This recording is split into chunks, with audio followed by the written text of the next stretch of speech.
What's up, strength coaches? Welcome back to another episode of the Cheeky Midweeky, where we are making strength and conditioning not boring anymore. Before we get into this episode, make sure you're hitting that subscribe button like it stole something from you. That way you get notified when we have more content get released. Today on the show, I am joined by Coach Andrew Rafferty. We talked about high school strength and conditioning. This is the first of many in this topic of high school strength and conditioning. Andrew was the coach of the year in Mississippi. He was the regional Southeast coach, most recently in 2024. This is a fantastic episode. If you need to learn more about high school strength and conditioning, or if you just want to know what good strength and conditioning looks like, listen to this episode. Like I said off air, Andrew, thanks for coming on. So any of our listeners out there, this is going to be the first of about a 10 to 11 part series talking about high school strength and conditioning coaches that are absolutely crushing it in the field. And Andrew you're working down in Mississippi as an advisory board member for the National High School Strength and Conditioning Coaches Association, coach of the year in Mississippi, Southeast Regional Coach of the Year. Like I said, starting off with a heavy hitter, man. So thank you for coming on. It's early in your morning. I greatly appreciate you being here. Yeah, thanks for having me. I'm happy I'm able to do it and shine some light on just myself and other high school coaches that are doing such amazing things for our field.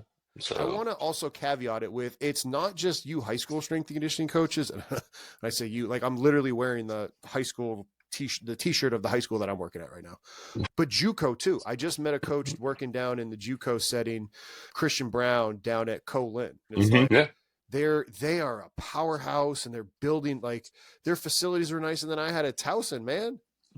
yeah. Oh, yeah. There's some nice facilities around the area. A lot of keeping up with the Joneses that goes on in Mississippi, especially high public school ball. They like to spend money sometimes. So talk to us about your journey. Like, how did you get into strength and conditioning? Can we also please talk about, you have an amazing profile picture with that OG Vince Carter jersey, curling the dumbbells, bro. That is just Yeah. fantastic.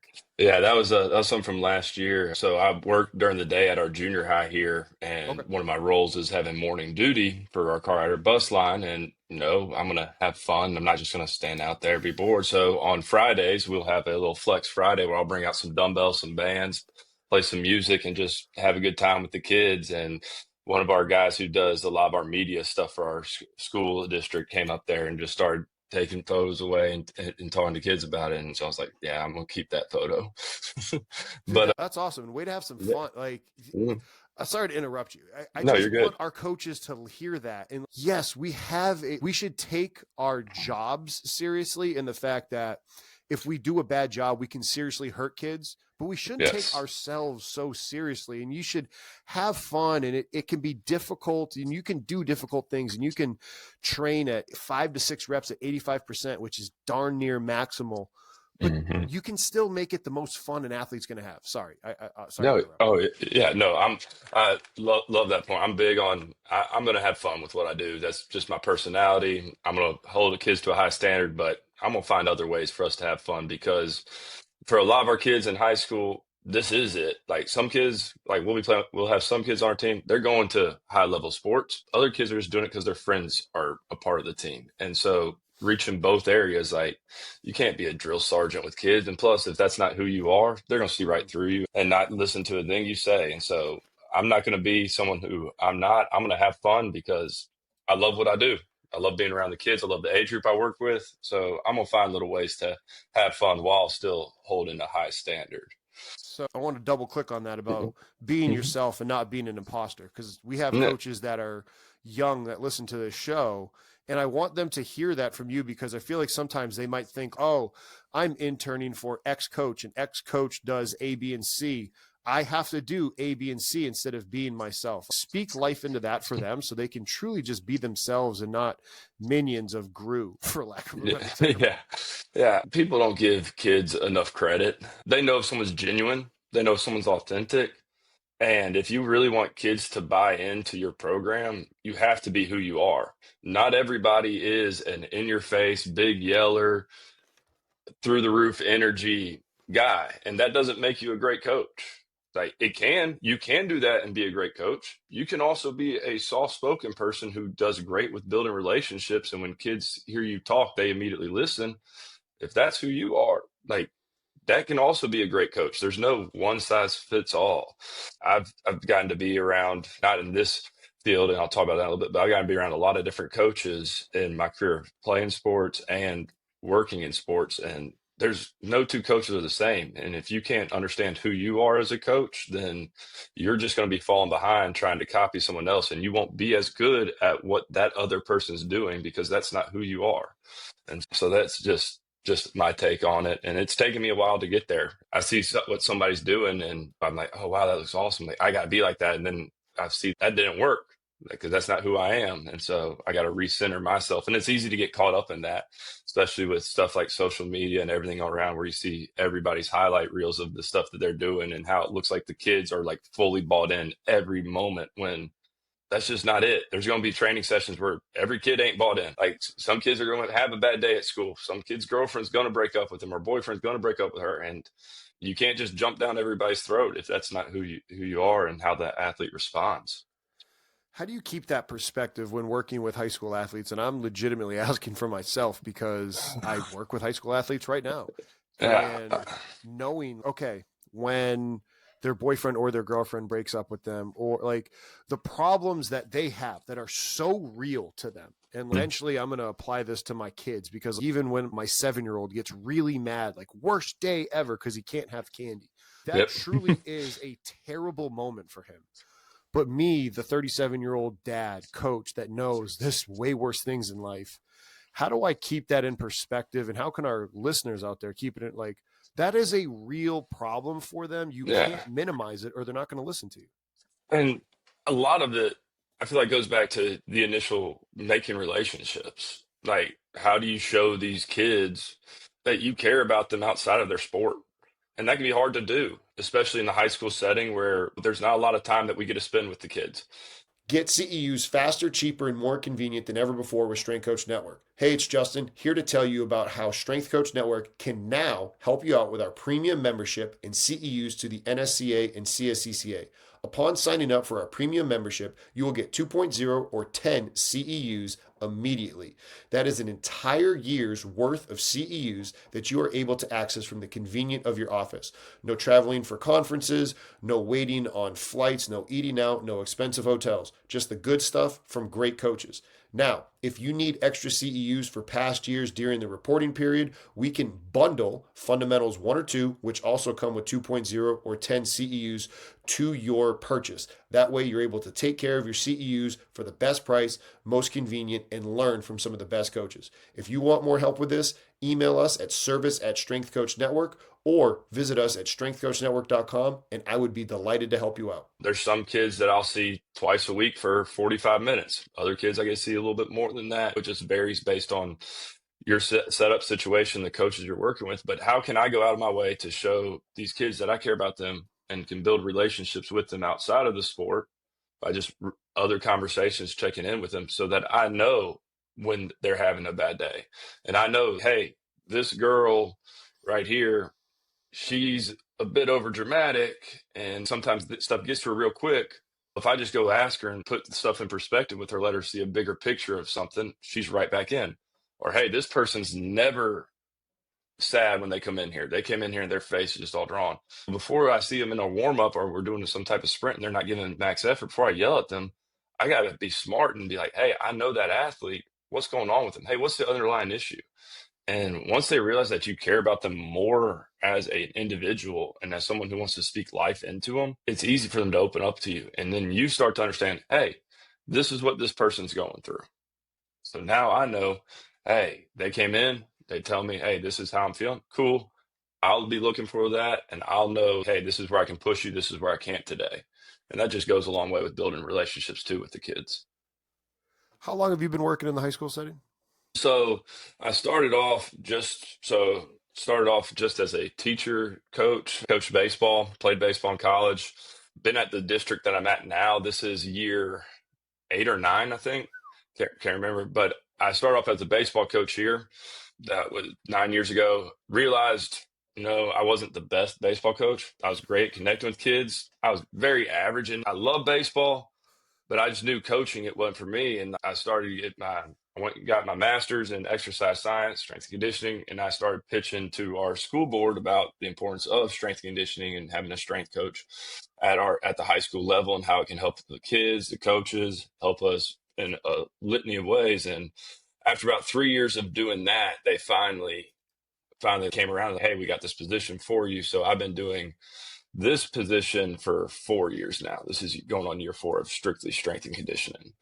And I don't know, with kids this age, I just felt like God's called me to it. I've always had a great ability to connect with them and meet them where they're at. And that's one of the many reasons when people ask me, because a lot of people outside of our field, they don't really fully understand completely what we do or why we do Not it. even a little. And for them, the pinnacle of our field is supposed to be major Division I football. And so like people ask me like, hey, when are you going to try to go to the college ranks? I'm not. They're like, why not? I said, I love where I'm at. I love the kids that I work with. I got 3 kids of my own, wife. I got both sets of grandparents that live within 30 minutes of me. There's nothing for me to move from. I love the district. Like, why would I go somewhere else? I love what I do. And so that's always fun when people realize that. They're like, what? You don't? I'm like, no, this is fun. This is where I'm meant to be. And so that it's good knowing where I'm meant to be. And I said, I just love this age of athlete and getting to connect with them because it's so much bigger than sports here. Sports aren't a job for these kids. You get high level college, sports is a job. Yes, that comes with some pros of the kids take it more seriously most of the time. Like they understand what their end goal is, but also like there's some cons to it too. And so I don't know. I just enjoy this age group. That's awesome, and so good for you for understanding that, because I had a conversation with a Division III strength coach at the conference who was struggling with maybe something similar, where it was like, thought he wanted to get into the NFL, thought he wanted to get into P4 football. And when I started talking to him, I'm like, wait a minute, man. Like, your wife and kids can come visit you whenever you want. You actually have your hand in some Division I sports. It's not Division I football, but one of the teams you train and oversee is Division I in the Big Ten. Like, you have a staff, you have a brand new, beautiful weight room. Like, why would you, like, you have a great life. He's, wow, I guess I never thought about it. And it's all on that perspective. The grass is not greener on the other side of the fence. It's greener where you're going to water it and put sun and take care of it. Yeah, that's right. That's right. And I feel like so many people just need to hear that. It's not always the past, not always better where you think it is. Like that just because this is a high micro job or whatever, you get exposed, that doesn't mean it's a good job. There's so many things, more important things. When you talk about that guy's family being able to come visit him. My daughter, my 5-year-old, gets to come up to work with me, and she gets to hang out at my work. She gets to be around some of the athletes I train. She gets to be around our girls' soccer team and gets to be with them while they're training. She'll come train with them and like goof around with them. And it's just like getting to be with her and have her see all these great role models for her as she builds up. That's what makes things worth it. And like family, you can't take away from family because you'll never get that time back. No, and I've talked about this on social medias and in stories, and I've shared it with recruits back when I was working in college and we had recruiting visits. But it's, listen, my priorities in order are my relationship with God, my relationship with my wife, my relationship with my kids, my relationship with my family, and then it's being a coach. And that doesn't mean that you're not important because you're number 5. But that means I actually do a better job when you're number 5 than if you're number 1, because now my mind is not distracted when I'm in the office and I'm training you. Like, you're getting a better product than if you were my number 1 priority. Yeah, man, exactly. All right, let's dive into the X's and O's of, okay, so you're working at the high school setting. What does that world look like for you with in-season, off-season, you teaching during the day? Like, what is the nitty-gritty of what you, Andrew, do and how you're able to program in your philosophy? All right. What I've learned with a bunch of my buddies who are also high school strength coaches, no two of us have the same setup. And it's always going to be a unique thing. For me, right now, during the day, I work over at our junior high. I'll have a PE class in the morning. Then we're on block schedule. My second block will be our junior high boys sports. So I get to see those. It's double blocked. I get to see those kids 5 days a week, which is probably the most consistent training group I have just because of where I'm at and the fact that they're double blocked and get to see me. So I see our junior high boys, and then I'll have a PE class third block, and then fourth block's our athletics block. So I'll train our varsity sports during that fourth block time, and then just after school. In season gives us a little more leeway with high school rules. Since we have a athletic block, we're not always allowed to meet after school out of season. So that's a lot of conversations with coaches as to, hey, what days are we going to train? What days are you willing to give up practice in this sort of time? And then in season, we get green light to do pretty much whenever we want to do, which helps open up things a lot for our in-season teams. But most groups I will see year round, twice a week. Some groups will see 3, some very few do I see 4 times a week. I pretty much work with all of our Olympic teams except for our track. And then our football, they do their own thing. But so that kind of where I'm at with them. And so 2 days a week, hour to hour and a half each training session, which is good. It allows us to get some stuff in. It causes me I can't separate a whole lot. We have to work speed both days that I see them, change the direction, usually once or twice, depending on what part of the year we're in and what buckets need to be filled. And then I rely a lot with our sport coaches. When it comes days to practicing, I'll sit down with them on days that they're not coming to see me, especially off-season days. And for pre-practice, hey, if I could get you to hit this number of sprints at this yardage right after y'all go through a good dynamic warm-up, that would help us out a ton, because with true sprint training, if I wanted to run kids 30 to 40 yards in a training session, I'm going to have to rest that 2 to 4 minutes in between each rep. And so that eats away on a lot of training time that we have when I don't get to see them as much as I would love to see them. So I try to take advantage of using the times that they're at practice away from me to be able to do some of those linear sprints. That way, when they're with me, we can take advantage of change of direction work, more curved running, or shorter accelerations, spending a little more time on plyos. That way, they have more opportunities to get the stimulus. A lot of my coaches do a great job with it. Some, it's hit or miss, but I want to provide all the coaches with as much information as I can and be like, hey, I can't see y'all this week, or hey, y'all aren't coming in this week this many times. If you could get this done, that'd be great. What's up, everybody? Taking a quick break from the show to talk about one of our sponsors, TeamBuildr. I've been using TeamBuildr since 2019 when I was at Towson. I still use it with my remote athletes. I also use it at Goldfinch, which is the private sector gym I train at, and we use it at Centennial, which is the high school that I'm working at. Now, if you're printing on lift cards because you say, oh, I can't afford TeamBuildr, guess what? TeamBuildr has a pre-written grant that you can locate on their website. You simply change the name of you, your organization, and the areas that they highlighted, and they can help you get TeamBuildr at your facility, your university, whatever it is, so that way you can optimize how you train your athletes with this software. Now, TeamBuildr is also a part owner in the Plyomat. The Plyomat is something that I utilize at Goldfinch, and it helps you be able to see how high somebody jumped, the ground contact time, and RSI. You can get all that conveniently right there. You can reach out to your rep from TeamBuildr to be able to get more information on the Plyomat. It's fast, it's reliable, it's convenient, and it's trusted by coaches worldwide. Check them out as well as TeamBuildr in the link down below. And the same kind of goes with our conditioning aspects. I don't have a lot of time to run some of our longer tempo conditionings. So especially with our soccer teams, I'll sit down with them, talk about, hey, what type of style we want to play, what are you looking for from particular positions, and then I'll create a little conditioning plan for them to have their girls or boys run after practice sessions during off season and it leading into the preseason. That way, we're taking advantage of all the time we have. Anybody listening to that, rewind about 2.5 minutes to hear what he just said and how the ability for you, kudos to you, to be able to work with your sport coaches like that, because far too often I've heard people just be like, complain and moan that, oh, I can't get it. Like, you're finding a way to get it done. So our listeners out there, find the way to get it done. Don't make excuses, get it done, because now you're taking care of the athlete. Bravo. And the easiest way to win over kids is to have the sport coach understand it means something. I know for most cases in the college setting, pretty much every sport coach understands somewhat of a value of a strength program. Maybe not the complete value or what it should look like, but they understand, hey, it's something important. High school setting, there's a lot of guys that are stuck in the 90s, 80s, early 2000s of training where it's just, hey, we're going to kill kids, or the other side of it, hey, we're not going to train at all because it's not important.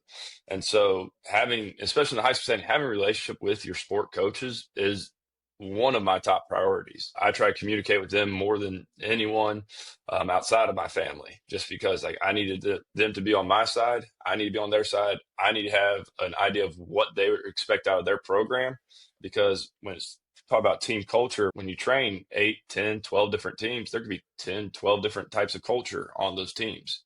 And I can have something that I think is important, but if what they hear every day at practice is different than what I'm doing, I'm not getting much done. So I have to be able to adapt to whatever each team is like. Hey, this is a coach who's big in their face, stuff like that. Or, hey, this is more of a laid back group, but we still hold to a high standard. And just understand, hey, what are your expectations of your team? Because it is the sport coach's team. Yes, I'm an assistant on their staff, but it's their team, and I want to do everything I can to help them out and help the kids out. How about, I guess technically some people it's called an athletic activities director. Some people it's the AD, like whatever that word is, and principals and superintendents. It's a different structure administratively above you.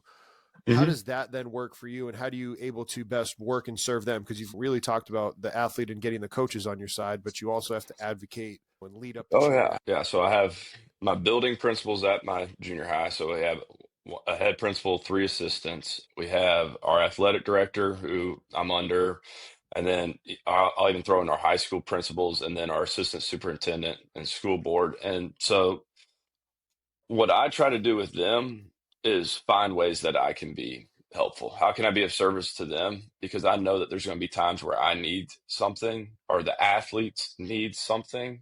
And if I don't provide value outside of strength coach, I'm not going to get to have as much stuff as I need, because if I just hold up in my gym the entire day and never make myself known to anybody, like that's not going to do anything good. If I'm asked to do something, I'm going to do it. If I see a need going on at the school or something that needs to be done, hey, I'll go up to them and be like, hey, can I help y'all out with this? Just building up those relationships that way. And in my setting, I don't travel to every game. I can't travel to every game of every team I work with. Like that's it's almost impossible. And one thing I love about not coaching baseball anymore is that in the spring, I get to see my family, because when I coached baseball in the spring, if it was a practice night, I was getting home around 10. If we played a game, I'm getting home around midnight or later. So there's not a whole lot of family time there. So I'm going to see my family. But one thing I want to make certain I do, if it's going to be one of our team's last games, like playoffs, or hey, we're not making the playoffs this year, this is their last game, I'm going to do everything I can to be at that game. And so a lot of times that could be us traveling north up to North Mississippi 4 hours, that we got to leave at 8 a.m. And I got to be able to go to my building principal and be like, hey, our boys soccer team playoff game up at Tupelo tonight, they're leaving at 8. Is it all right with you if I drive their bus and go up there with them? And because I have put myself out there, made myself known in our community, I get told yes a lot more for that than I get told no. And so it's just about finding ways to be helpful outside of what your job as described. Find ways to do other things as necessary that you see on all the little job applications, like other duties. Find ways to help out, because it's going to pay off for you in the long run. You're going to build up rapport with your principals, with your athletic directors. Like we got the building that I use over at our junior high, because our junior high used to be a high school. It was built, I want to say, in '88, and just an old field house warehouse thing. Got a 72 by 60-foot space, square foot space of workout area, and it had this old green astroturf on it that was bubbling up, that had been there since it got built. This summer we got new flooring, and they didn't have anyone to put the flooring down, so me and a couple other guys put the flooring down in the gym. And so it's like finding ways to help. And man, I could have sat there on my hands and just waited for somebody else to do it, but there's a job to be done. I want my weight room to be accessible. I want kids being here.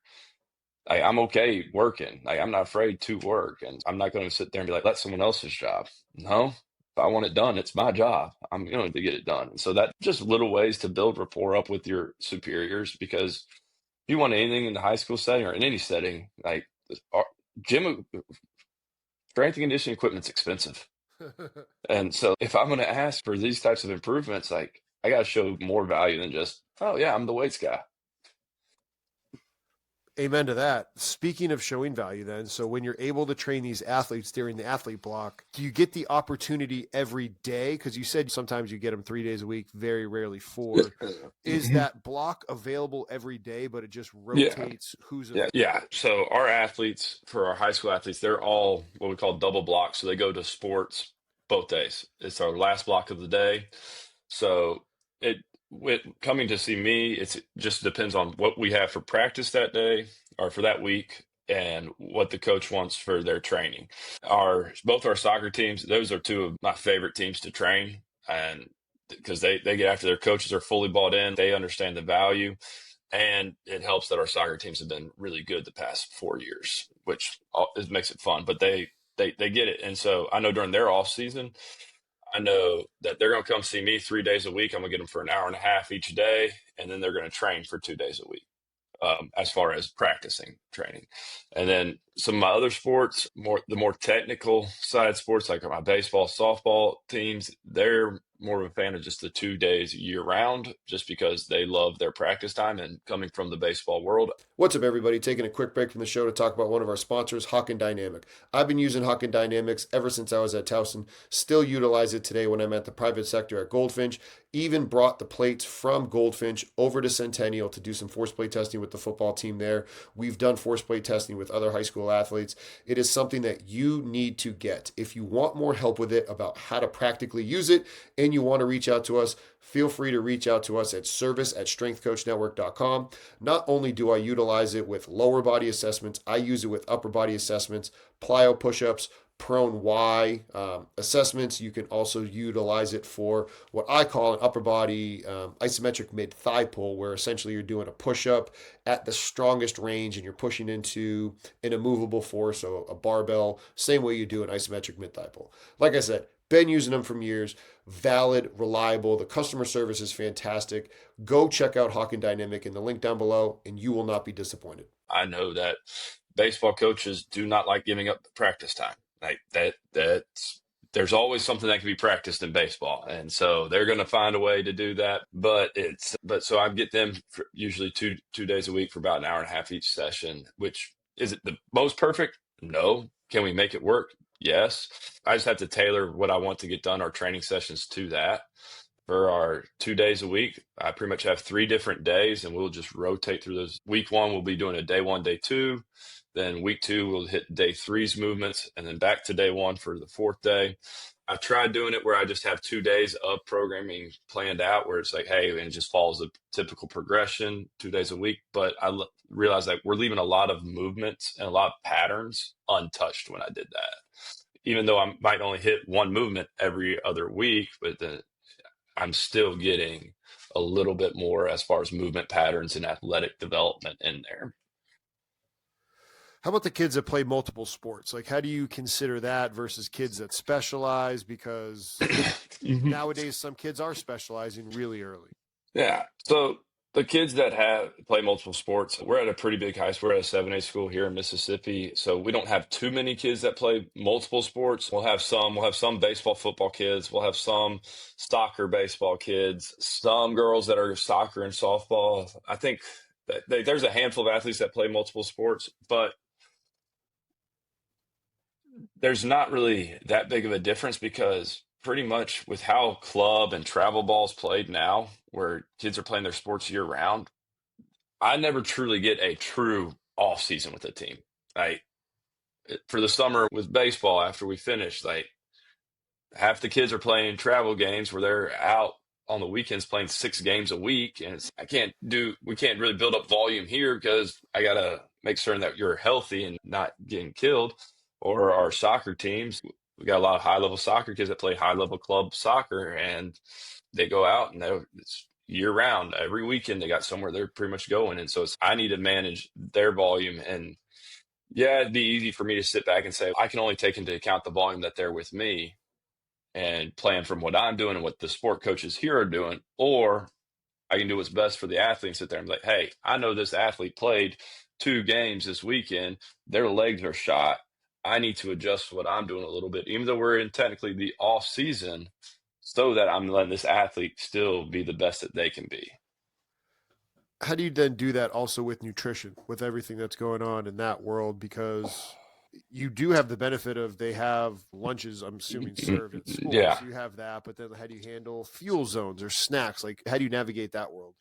So that's something that I need to do a better job of. I don't do much in it right now. Biggest thing for me is talking with the kids, making certain that they understand the value of eating breakfast. That, like, with a lot of kids, that's just the best the start we can be. And like, we have a wide array of kids. We have some kids from very affluent homes, and we have some kids from some not great situations. And so there's some kids that just the means to eat aren't always there in the morning, or really ever.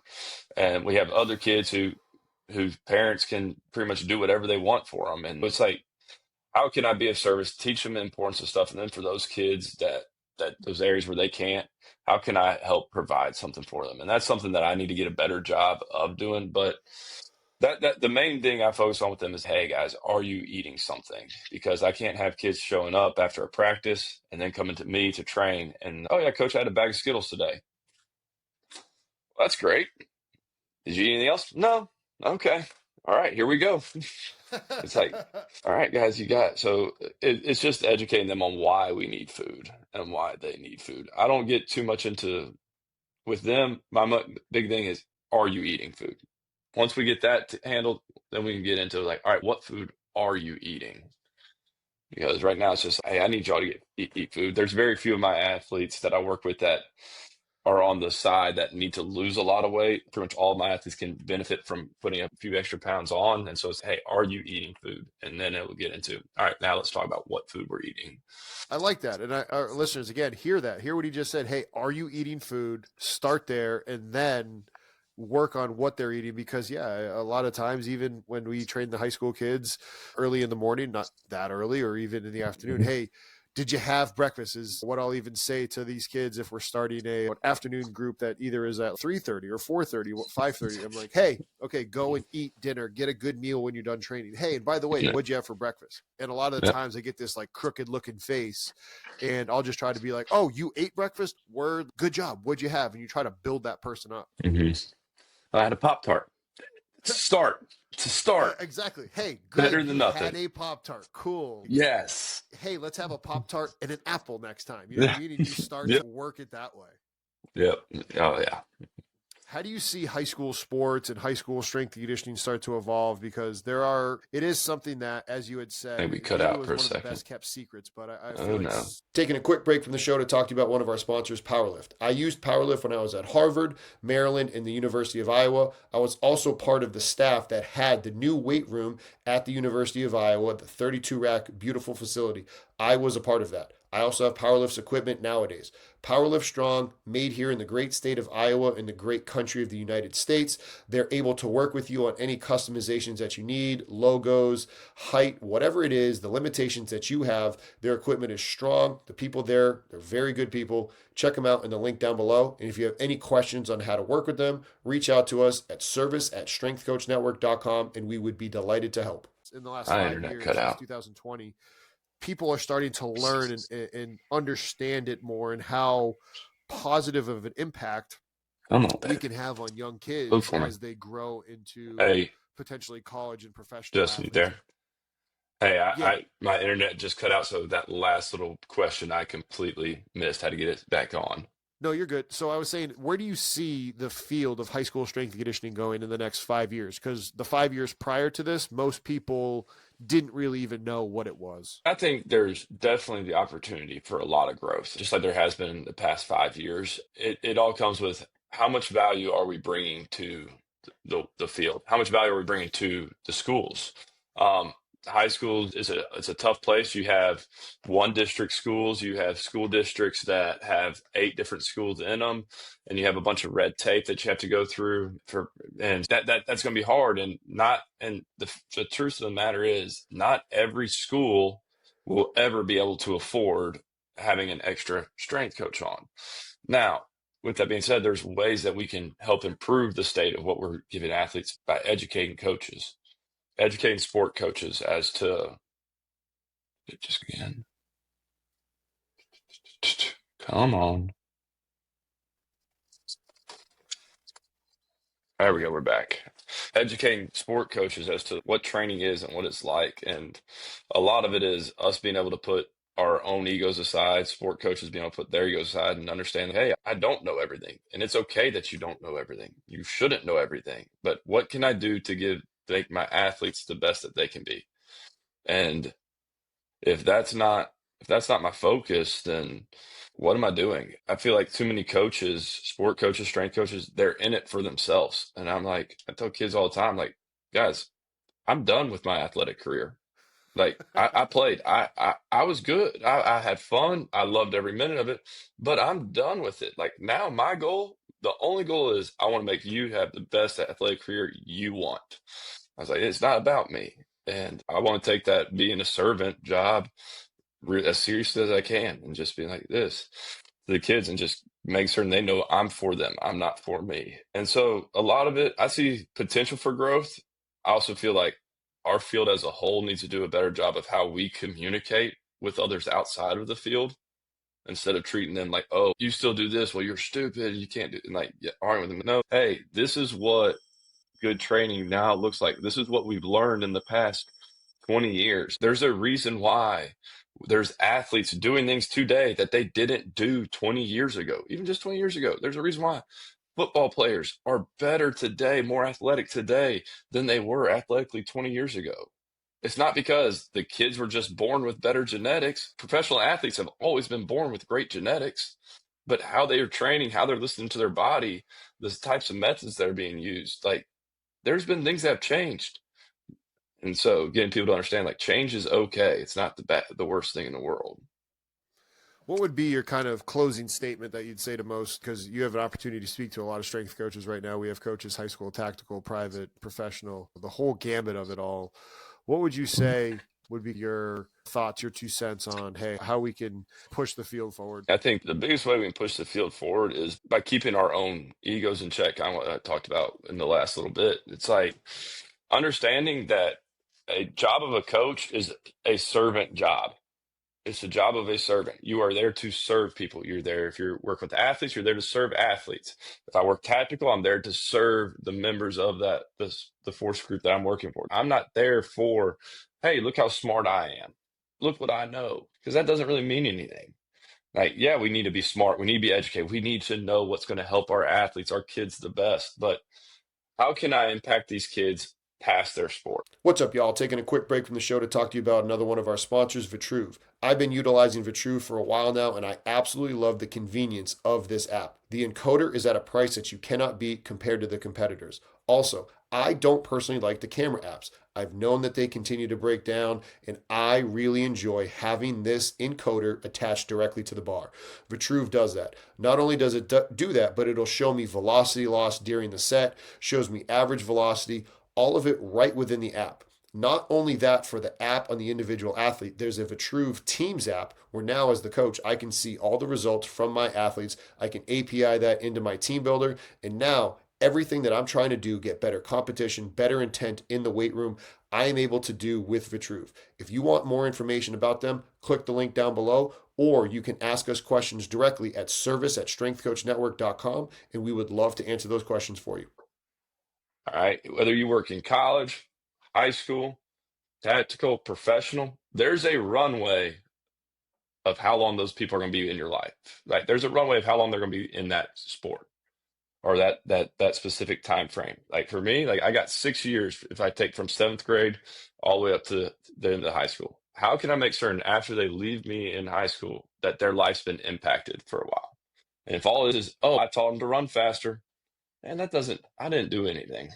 Yeah, big feather in my cap. I made a kid that wasn't fast or faster, but that's missing the boat.